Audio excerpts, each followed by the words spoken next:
people, the culture, everything about Nepal is just simply, you know, mind-blowing. So I'll go through a few slides. We'll go through every space camp fast, I hope, but we'll take a little from the start.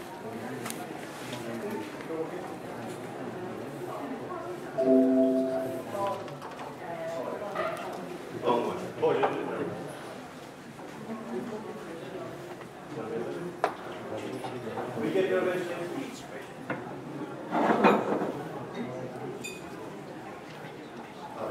Okay, I just have to get the formality over.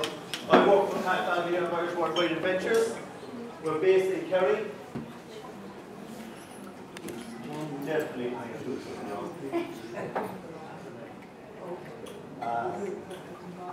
Okay. Right, there's just some of the team that we have down in Kerry that would be going to people around the world. There's Joe, myself, Pat obviously, and Jerry, and just some of the other guides that we have. Okay, I work part-time in the Irish office. I'm nearly always out in the hills. If people are looking for me, I'm out in the mountain somewhere, or somewhere around the world, either in Elbrus or Kilimanjaro, or going on to the in-between. So I get around with it. Pemba, you all should know Pemba at this stage. Pemba was on K2. He's also out in the kind of Pat Valley family, because Pemba is actually guiding for us outside. So those of you who are probably going to every space camp or doing some of the other treks, Pemba will most likely be on it, because the tie-in is with Anrita. Anrita is his uncle, and we've been working with Anrita since 1994 out in Nepal, and Lama Dharma Sherpa and Pemba Sherpa, who's Anrita's son. So they're the ground crew that we have outside. A lot of experience. Pat is our boss, and he's sorry he can't be here today, but he's out in Russia. I told him I would have gone to Russia and he could have come here, but he said, no, you've got to go to Nepal. Freddie T-Bear, he's our little mascot. He comes around the world with us, so he has his own little books out as well, and we just drag him up and down the hills. He gives out a lot, but he has to take it. This is our playground. In Kerry, this is where we play. This is where we travel to. Oops. And from our little tiny office in the Gap of Dunlow in Cape Carneys, we plan everything.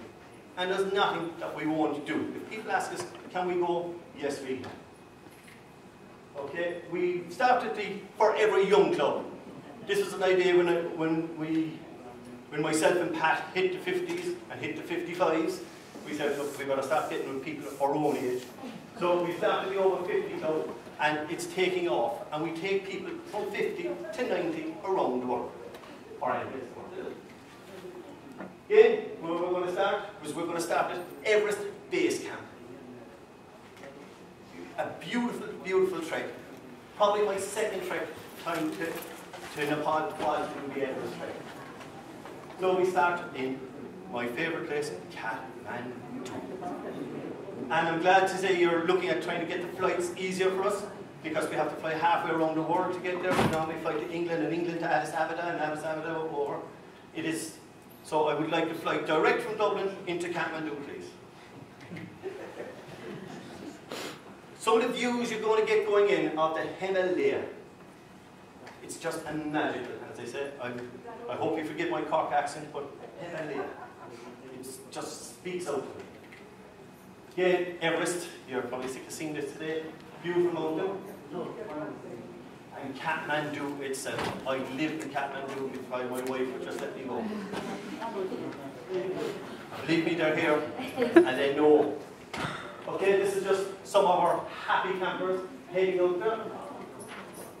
And when you're met, from the first time, from the moment we get off the aeroplane, it's all about celebration. And we get these garlands of marigolds. And even the smell of those just being placed around your neck, you know you're in some place magical. Right, we stay in hotels. We're not going into hostels or anything. They're beautiful hotels, very secure, Wi-Fi, and always in the Tamil area. We use a few different hotels in the Tamil area, so you know, it's just to give people the sense of culture, because Kathmandu is a mad, mad place. I would not advise anyone to drive in Kathmandu because there's 3 things you need in Kathmandu to drive. Good horn, good brakes, and good look. It is the hustle and the bustle. It's absolutely fantastic. And of course, it's colourful. When we get there, we normally like to take a day to relax and maybe go to a cultural show, take a wee walk around, go to see the Temple of Monkeys, just have it, just start to immerse yourself in the culture. That is the trick about learning to love Nepal. Get into it. The people out there will go out of their way to help you. Again, colourful. You go to see the Kamari, and you know, again, we will go through all the history of that, and some of the holy men. Again, there's always seems to be a festival in Kathmandu, and you know, there seems to be a buzz about it. Cow is sacred, so don't hit it. Okay. Again, this is heading off after we've rested and taken the culture show, and maybe allow you to have a few beers on that night, but from now on, no alcohol. Alcohol is banned until you get back. So we go to the airport early in the morning, maybe about 5:30, and this always ceases to amaze me when we get there. We do have a weight restriction on what people can carry, and we try to get down to 15 kgs per person. So we have to tell them in not to bring all their oil free and stuff like that too. So, right, you get your little boarding pass. Again, you could use Aguilar, or you could use Foodie Air. How this works simplifies, mystifies me. Because you're there at 5:30 in the morning, you get your way in, you get your ticket, then all of a sudden you're told, go to your plane, and then you're faced with this. You get into your plane, and it's just coordinated. It's just like a ballet getting off. I have been taken off nearly 3 times in Lukla Airport to try, or in Kathmandu Airport to try and get to Lukla. Halfway down the runway we were told, cloud came in, back again. Back, wait, into the thing, back out again. You have to learn to expect that. The first attempt you might not get off, but when you get off, you could be on your way there and they might say, cloud in, back again. That's life. Right, you're in this little plane, you get your suite from the hostess, and you plug your ears and you fly into an amazing airport. We're going to make this journey of 160 kilometers, which is a 30-minute flight. And I tell you, it's a 30-minute anxious flight for me because I do not like flying. Okay? One day I was flying into Lukla Airport and the pilot turned around. When they spotted the landing strip, he blessed himself. And I said, oh, okay, this is the view from your airplane. And this is the runway you're flying into. If you see a picture of a few lads in there, those who are smiling have never been in there before. Those with a sour face know what's in it. Because it's a 500-meter runway, it's 15 degrees with a wall at the end. There's no way around, you get around, you're not. Having said that, it is some experience to land and take off because there's something wrong about going downhill in an airplane. Okay, there was a video that I just skipped it. So that's our ultimate goal is to get into every space camp. So sticking off the plane. That's our little happy campers. This is probably taken very early in the morning. They seem to be overdressed for the trek from what I can see.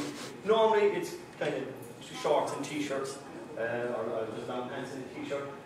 But you know, some days it might be a bit chilly, so extra big clothes. But nothing more than you would wear here in Ireland on a winter.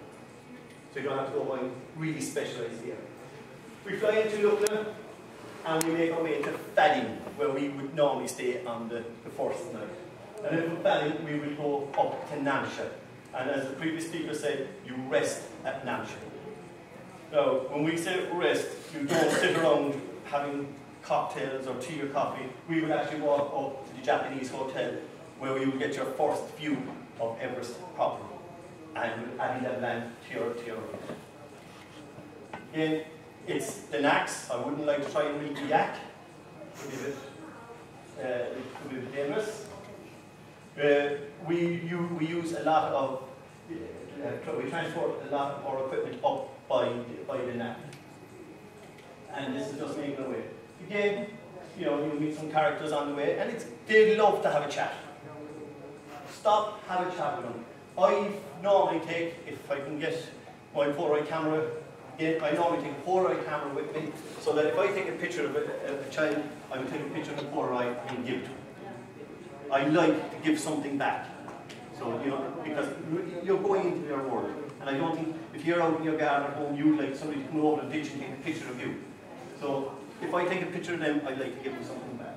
So just think of that when you do get out there. Again, when I first went out there, and I said, Dr. Patch, would you remember, phones were very hard to find back there. You'd have to line up and wait to make your call, and you'd get your 2 minutes, and you'd be trying to finish a conversation with 2 minutes up back to the line. Okay, that's just another part to look at. Everywhere you go, the Irish pub. In Cusco, you'll find the Irish pub. I tell you, if I go to the Amazon, I'll probably find an Irish pub.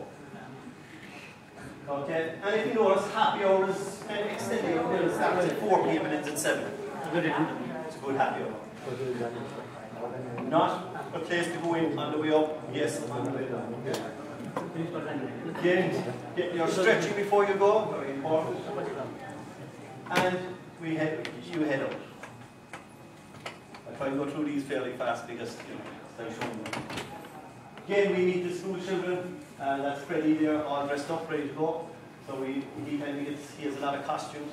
So, you know, we take pictures of kids, and we also take a Polaroid picture and give it back. You know, again, we meet people up and heading off on our ground. This is the type of track, and you can see the yaks are heading there. If you come to a bridge and you hear bells, try and estimate how far the bells are away and what direction they're coming in. Because if they're behind you, just get across the bridge fast. But if they're coming after you, just wait until they cross. Because they're going to stop for no one when they decide to come. So you do watch them on the trails. It can be fairly lively. Okay, there's a lot of infrastructure going on the way up to Everest Base Camp over the last few years, and you will see it. It's a good thing. This year you might pass and you see a load of rock. Next year you pass, there's a house there. It's brilliant, and it's brilliant. The master craftsman in building these houses is absolutely fantastic, and it's worth taking time and watch. As I say, it's culture. You meet people going about their business every day.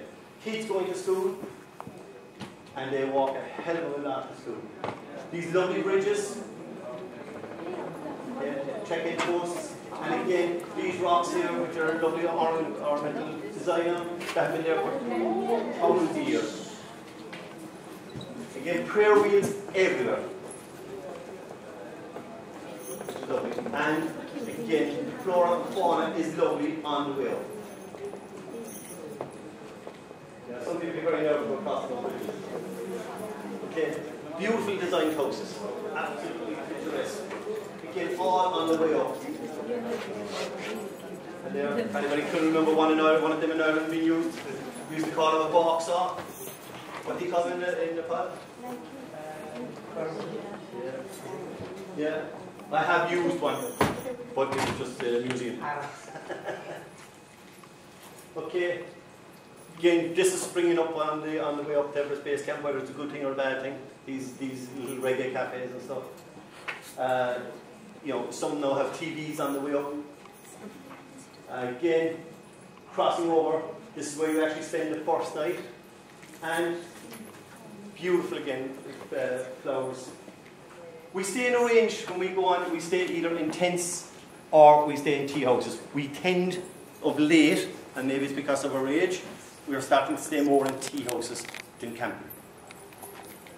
And again, this is the typical inside a tea house where you have your breakfast, dinner and tea. We generally get up around 6:30 in the morning, walking for around 8, and we're generally in bed for 8 o'clock at night.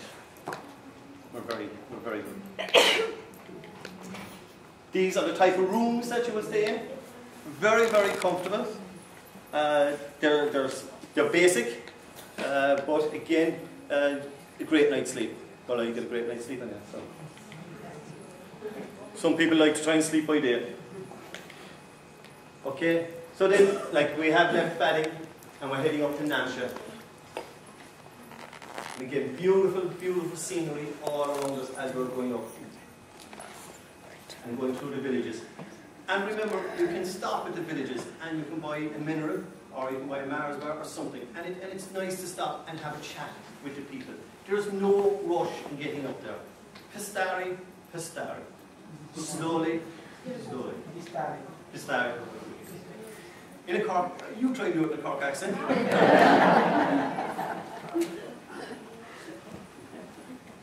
Okay. You heard all the talk about attitude. You take it very, very seriously. And we take it very seriously. We watch people on days. And as it was said before, things we look for is a person who's talkative, becomes quiet, you know, change the personality, can say that, tell us there's something going on. And all our guides will be well trained in that. Okay? These are things you don't like meeting on the trek, coming down steps. Because when you come down, you have to go up. And the pull up into Nansha can be a bit daunting. Okay. Bit of time for sun cream. And then again, as I say, flora and fauna, all beautiful. And you're making your way up through the lovely valleys. Again, you'll meet these people on the way, carrying all these heavy loads. There's no trucks going in here. Everything in there has to be manhandled. And when people complain to us that the price of water is getting expensive going up, there is a reason for that. It has to be dragged up on a person's back. So, bring up a pole. And you'll see guys with panes of glass on their back. Big panes of glass. Again, you reach Nansha, which is really the capital area, and it's a very busy place, and there is an Irish pub, okay, which I'm not allowed to go in. On the way back.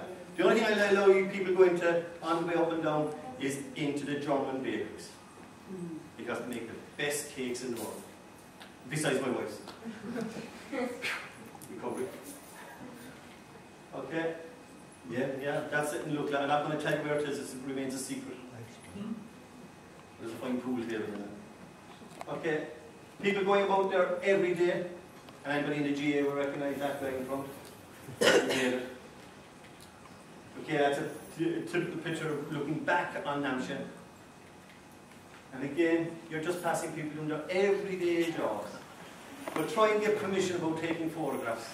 I know people like to capture the moment, but you know, try not to invade. I sometimes use a telephoto lens, so I'm not invading people's space.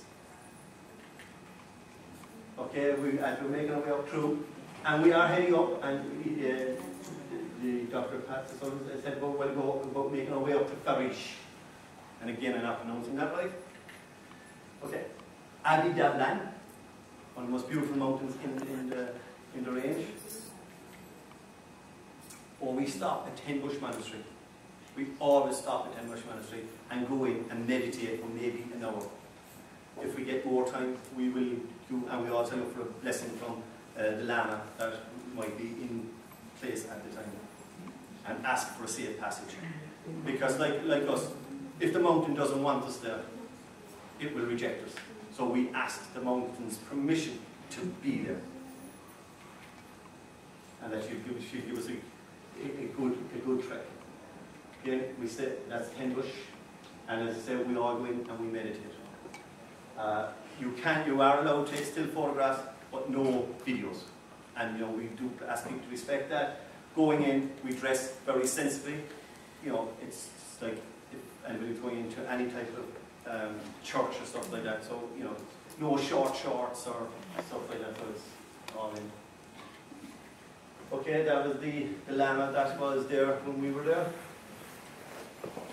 And again, it's a beautiful ceremony that they have in there, and they don't mind people coming in, but you must respect that they are doing their devotions. Right, and then we head off to the bush. Yeah? And it's not from alcohol. Okay? Again, as I say, very colourful, very beautiful. And again, you're going through this massive, mountain range, big high mountains either side of you. And again, the fields that people will be working in. Yak dung. In fairness, every bit of the yak is used out there. It's a great animal. And because there's no firewood or anything like that, the yak dung is collected, and you'll see people out on the trail collecting the yak dung, bringing it back, making it into these little patties, drying it, and using it for cooking. Absolutely fantastic. Again, just lovely kids. And in Farish, we stop at Farish and we stay in Farish for 2 days. We go for a rest. We don't really rest. We normally go for a walk up towards Island Peak. Just to two villages up. It would be to trek up for Island Peak. Okay. And again, we're staying in the lodges, and you get a bit of time to sun yourself. And a bit of light reading. I don't know who carried that book for a while. So you do have time. We do visit the Himalayan Mountain Rescue. We will go in and we will have a chat with the doctors. The talk normally takes maybe an hour and a quarter, but it's very well worth going in, sitting down, and they go through all what you've been through here today. So they just reaffirm all what's going on. And if anybody has any aches or pains or ailments, they will actually deal with it. They're brilliant people. We normally leave a little donation for them. It's up to people themselves to leave what they want. Okay, that's just at one of the little going through it all. Okay, kids very, very playful. I know people say about bringing sweets and stuff out there. I prefer to bring reading material, books, pens and stuff like that. That's me personally. They don't have dentists here. So, you just want to look at that. Well, they have dentists, but they have to go a long way to get dentists. So, give them hard sweets might not be great. They get a broken tooth. Yeah. Bridges get a little bit shakier on the way up. And then we head up, all the way up into Everest Base Camp itself. Passing the memorials. Again, it's good to take a little bit of time here. All those who have passed on the hill. And in Farish, there's actually a beautiful monument, which is like, it's a stainless steel cone split in two with all the names of the people who perished on Everest written into it. So their soul is entrapped in the mountain. It's a very good monument. It's well worth going and just take a bit of time for reflection at it. One of our girls decided to try out what was it like to be she didn't last long. Yeah, they had to get it off fairly fast. Okay, again, that's the memorial on the way up. And then you're coming up through the Kukumbuk and into Everest Base Camp itself. That's just having a bit of time out with the guides on the hill. All looking fairly rough. And the Laboche, and then we head up to Gorshak. We normally go into base camp and in the evening, and then come back and go up to the top of Kalapatar for sunrise. And no better sunrise can you see than seeing the sun just break over Everest. When I was there, it just came in just slightly below the hill we stepped. But I still got some lovely shots of that. Okay, that's sunrise from Kalapatar. And this is one of the guys we had out, Philip Gray, and he taught us all to paint on the wheel. It was absolutely brilliant. There was 22 of us. Most of us had never painted in our life, but by the time we were up there, we produced something. I produced something that I had to buy it back for €100. It was for the Hope Foundation. So again, it's a bit sleepy getting up there. So that's a bunch of us there on it.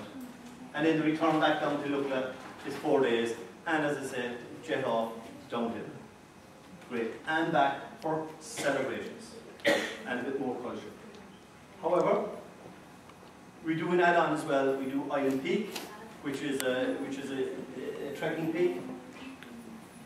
Again, it's small bit of rope work that you'd have to learn before you go out. You then need to know how to jumar, you need how to walk and use an ice axe, crampons, harness, and a few basic knots, just in case you fall into a crevasse on the way down. There is a snow cave on the way down, but it's a beautiful mountain to climb. I did it with my 16-year-old young fella, and he enjoyed it immensely. However, there is another area in Nepal that I love. It's called the Mustang Trail, the Forgotten Kingdom. It was ruled by a king up to 2005, I think. Yeah, and he's now since stepped down, and there's their own local government. It's more Tibetan than Nepalese. Again, it starts with a lovely plane journey in, and I have fallen in love with this place, and I want to go back next year, so please book it so I can go back. You fly from Kathmandu to Pokhara, and then we fly from Pokhara to Johnson. We just do it that way because we take a day in Pokhara just to go around the lakes and go to the mountain museum, which is well worth going to. And then we fly into Johnson, and then we start our walk from Johnson up the Kalikadaki River, up to Kagbeni. Now, those who've done the Annapurna circuit would have come down through Kagbeni and turn left and down. So if you remember that, if you look right, you'll know going into the Forgotten Kingdom. It's hard to get in there. They only let the rule is they only let 1,000 people a year in there.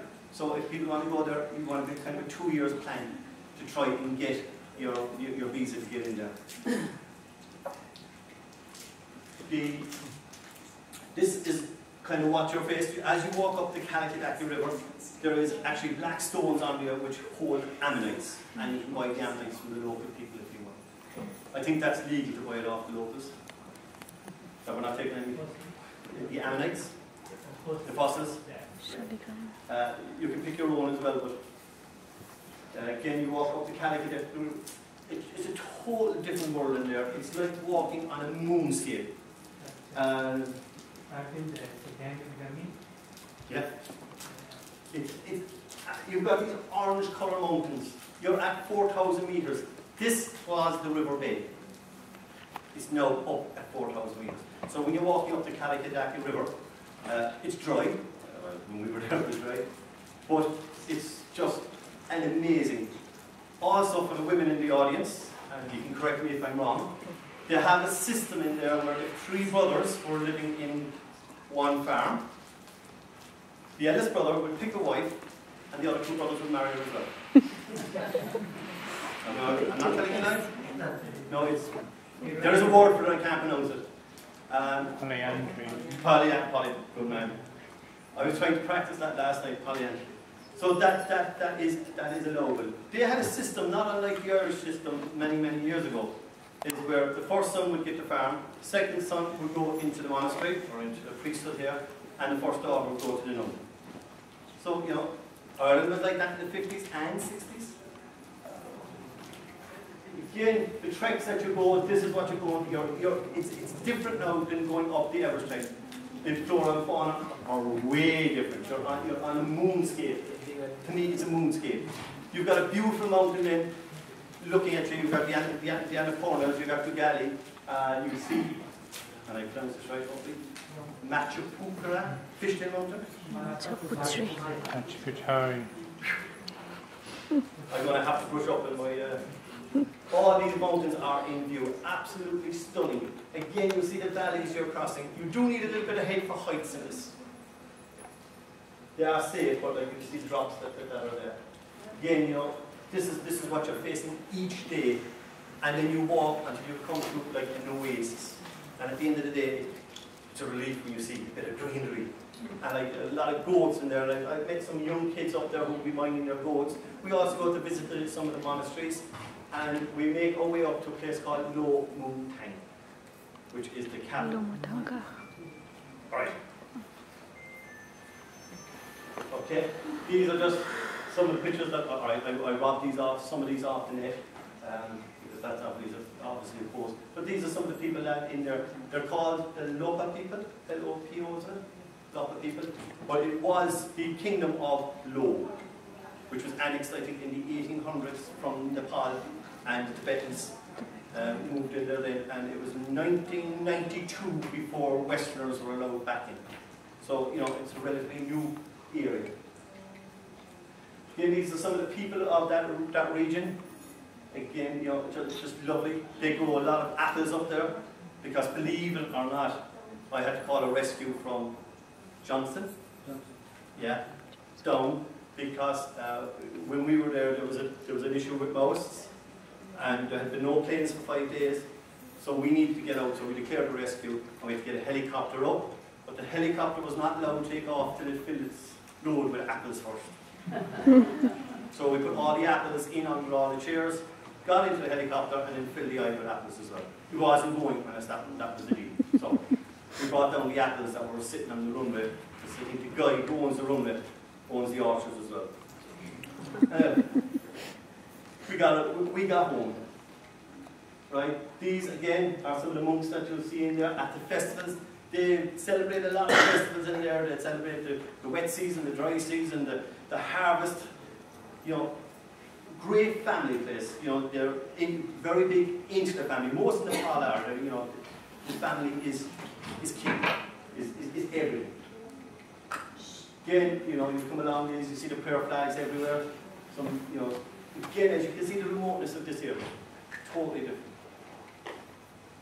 And again, we visit the monasteries and just go in and listen to the sound of, you know, these trumpets are fairly loud and these cymbals are fairly heavy, and the drums, it is fairly noisy in there. But when you get up to Mountaineering, which is a beautiful village, you know, I was privileged to meet a guy up there called John Sandy. Now, John Sandy was a British man who spent maybe 15 to 20 years out in this area, and his job is to repair all the churtons, all the, you know, there was one Buddha that we saw was 3 stories tall, and there was 1,000 Buddhas, paintings of 1,000 Buddhas on the wall, and his job was to clean them all up, to get all the wax from the, what are the candles made of?